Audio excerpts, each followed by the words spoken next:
There he is. I found him. The world's most dangerous man, Ken Shamrock, Hall of Famer.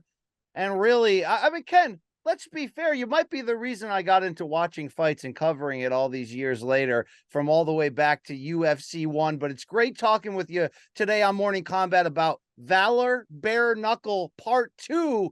You're back October 27th, Jacksonville, Florida, the promotion you founded.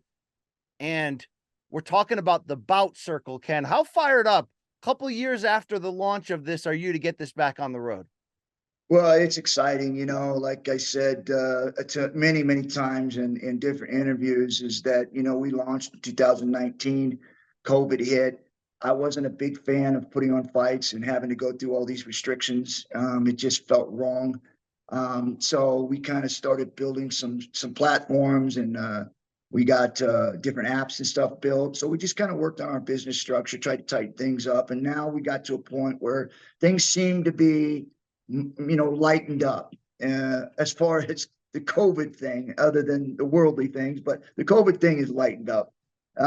So we feel like it's a great time to go ahead and launch.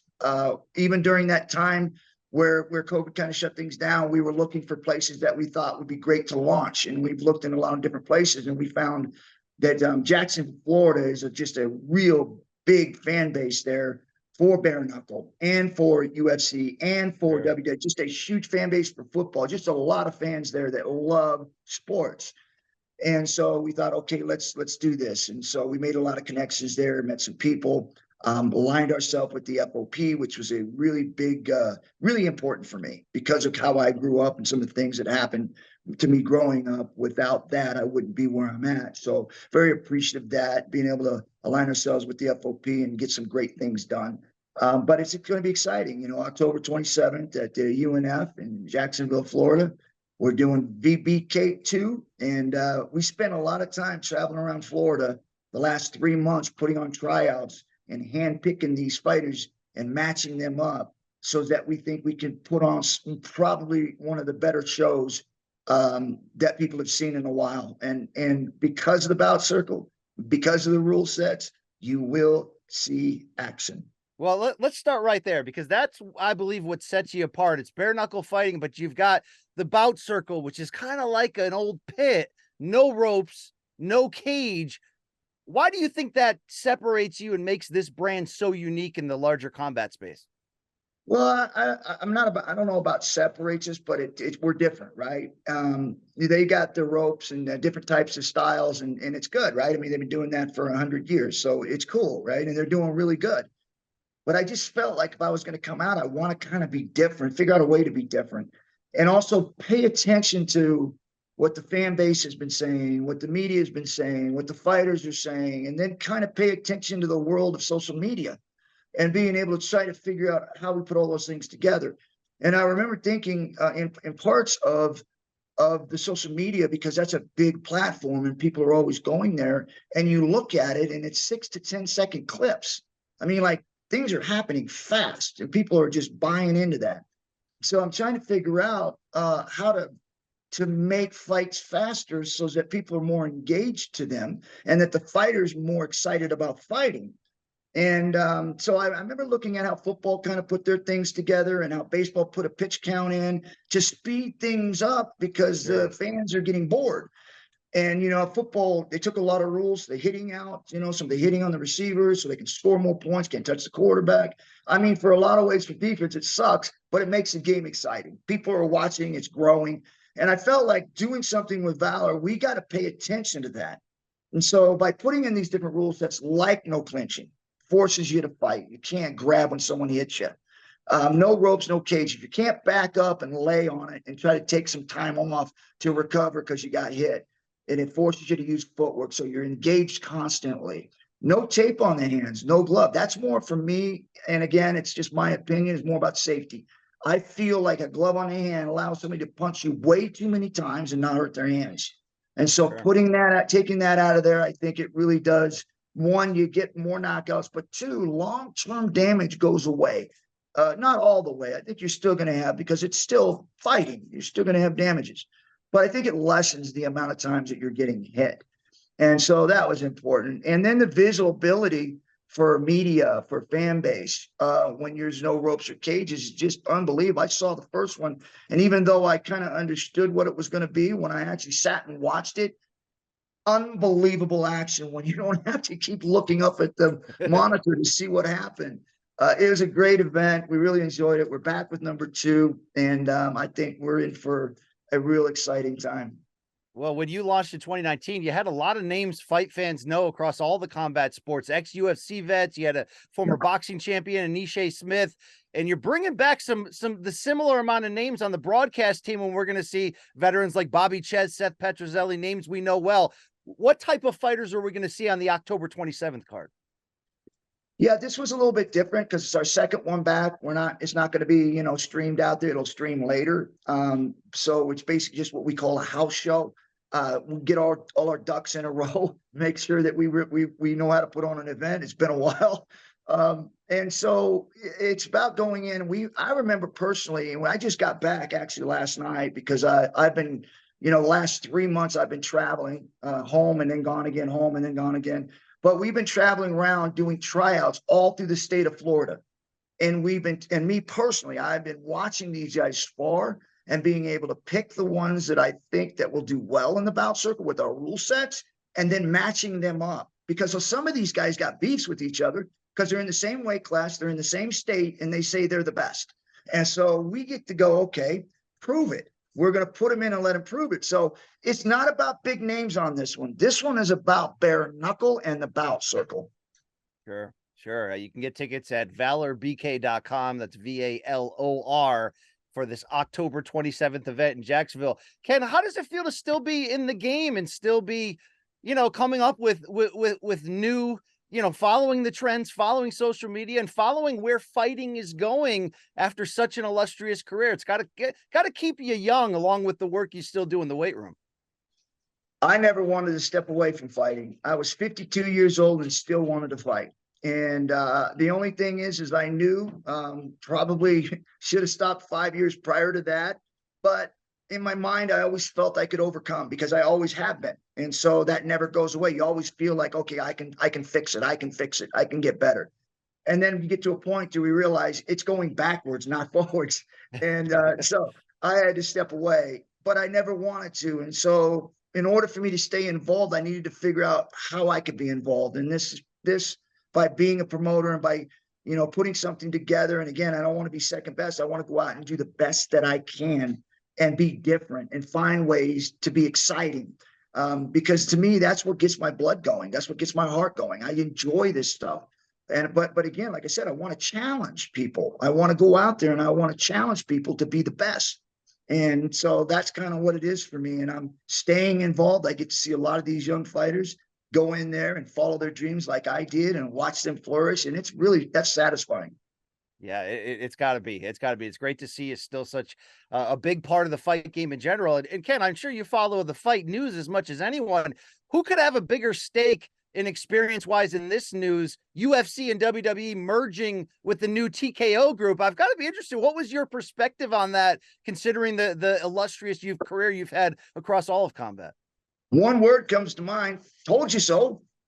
I did it a long time ago. And nobody seems to remember that this was something I saw a long time ago by joining WWF or WWE.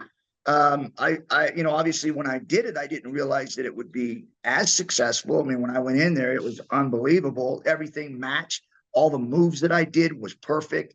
Now you see it everywhere in pro wrestling. There's all kinds of submission holds that blend into wrestling. Yeah. And, I was the first one to actually do it. So it's pretty cool, to see it happen. But what were they waiting for? Why did it take so long? That's a fair point. I also want to say, Ken, look, you're in the inaugural class of the UFC Hall of Fame. You're the inaugural UFC super fight champion. I feel like the super fight champions don't get the respect historically as real champions. Not only is it the most beautiful belt, and I'm sure you still have it proudly displayed, but do you agree with that? That it's sort of like when we talk about Ken Shamrock, Hall of Famer, but they don't say UFC champion. You're the first UFC champion, in my opinion. Well, here's proof of that. Dan Severn won 2 Ultimates. And I was at the time the man on top. So they matched me and Royce up. Everybody called it a draw, but if you watch the tape, I beat him up.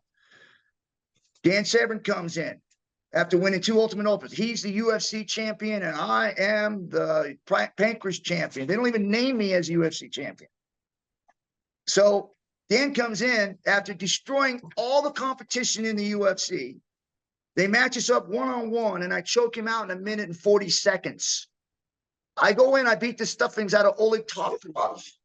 I beat Kimo Leopoldo. I mean, everybody they put in front of me, the guys that were beating everybody and the guys that were #1 contenders, and destroyed them all. And yet I'm not a champion. I'm a super fight champion. It makes no sense because it's the same thing they're doing today with single fights. They're putting the #1 ranked guys up against one another, and if guy wins, he's a champion. I did the same thing back there when they put the #1 guys up against me, and I beat them. There it is. There it is. I mean, when you see things like Power Slap today, do you go, hey, I was doing that back in Pancrase back in the beginning? Yeah, except I was blocking. Yeah, I don't know. I whatever. I mean, me as a fighter, knowing the brain damage that you take, even blocking, like how do you sustain a career like that? Like, it just doesn't make sense to me. I fully agree with you on that one. It also doesn't make sense in hindsight, Ken, because I got really excited as a fan of yours for the trilogy with Royce Gracie that you did with Bellator, which I thought you guys promoted the heck out of that. It brought back the nostalgia of the early days. And then you got kneed in the crotch and everybody act like it didn't happen. Ken, what happened that night against Royce? You seeing the trend here? I've seen the slow motion video there. Okay. No, What's happening? but are you seeing the trend here with them not recognizing me as a champion, first champion? There's a lot of stuff it is what it is. I can't control that, but it was sad. It was really, really, really frustrating to me that I didn't understand why, and especially talking to some of the people there and understanding like that was a legitimate groin shot. I mean, like there's no way you could say that did not happen and yet not put that fight back on. I mean, I was screaming for it. Like, rerun this like now. And it wasn't going to happen. Well, you and Royce were the stars of what launched this sport and gave it early life. How do you guys get along these days after fighting each other 3 times? I mean, that UFC 5 super fight where it went to a draw. I mean, I watched that live on pay-per-view. I watched you beat him up. Do you guys look at each other as partners in history, or is there still that built-in rivalry? I don't think we're around each other enough to know. For me, it's a different kind of respect because of some of the things that happen and how some of the things that he said and how he accepted some of those wins is frustrating to me. But him as a fighter and what he did for UFC is unfriggin' believable. The Gracies came in and changed the world, and they gave us all a career. Everybody that's fighting, they brought it, they ushered it in, and they're not even talked about. Like, it's all this other thing that happened. And it's like this beginning stage, there was a lot of risk. There was a lot of money spent, and there was a lot of guys that went in there with absolutely no understanding of what was going to happen. And either they won or they got destroyed.